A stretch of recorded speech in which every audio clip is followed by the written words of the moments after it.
Hi అండి, I'm doctor Kiran, Shanvika hospitals Vijayawada అండి.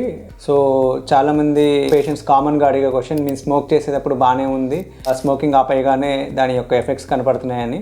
So మన లంగ్ ఫంక్షన్ 50% కన్నా తగ్గితే కానీ మనకి దాని యొక్క సైడ్ ఎఫెక్ట్స్ కనపవండి. మామూలుగా స్మోక్ చేసేటప్పుడు మన లంగ్ ఫంక్షన్ అబౌవ్ 50% ఉంటే so will be normal.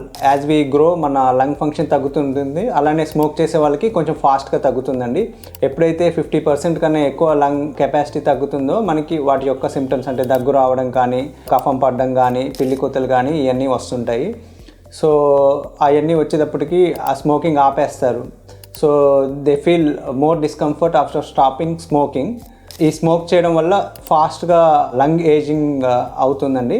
So ఆ లంగ్ ఏజింగ్ ఫాస్ట్గా అవ్వకుండా ఉండాలంటే అసలు స్మోక్ చేయడం మంచిది కాదు. స్మోక్ ఆపేస్తే బెటర్ అండి. ఇంకొకటి, కామన్గా స్మోక్ చేసే వాళ్ళకే ఇబ్బంది ఉంటుందంటే కాదండి, ఇంట్లో అగరబత్తీస్ పెట్టే వాళ్ళకి కూడా ఈ ఎఫెక్ట్ ఉంటుందండి. ఒక agarbatti is equal to 200 cigarettes smoke చేసినట్టండి. చాలామంది తెలియకుండా ఇంట్లో అగరబత్తి పెడుతుంటారు.